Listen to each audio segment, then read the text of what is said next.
నా తమ్ముని బిడ్డ వచ్చింది, నాటుకోడి చేస్తా, బిర్యానీ ఉండు తిరిగిపోతుంది. ఏమే బ్యాగ్ వేసుకొని వచ్చినావు, పని మీద వచ్చినట్టున్నావు, తినేసి వచ్చింటావు కదా, తినొచ్చింటావులే ఊరు నుంచి నువ్వు. ఏముంటావులే, పని మీద వచ్చినట్టున్నావు కదా, పని చూసుకొని పదులేరా, తినేసి వచ్చింటావు. పెద్దోడి వంక పెట్టుకొని గడిగడికి రాకండి ఇంటికి, పండగ రండి.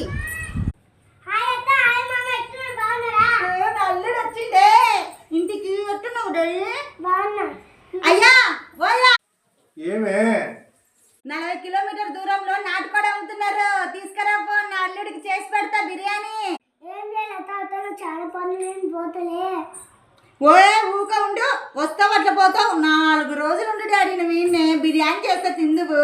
సరే అత్త, నీ ఇష్టం నా ఇష్టం ఒకటే కదా, సర్లే ఉంటా. ఏంది నా తమ్ముని బిడ్డ వస్తే పొమ్మంటివి, మీ తమ్ముడు కొడుకు వస్తే ఉండమంటున్నావు. ఎక్కువ మాట్లాడు.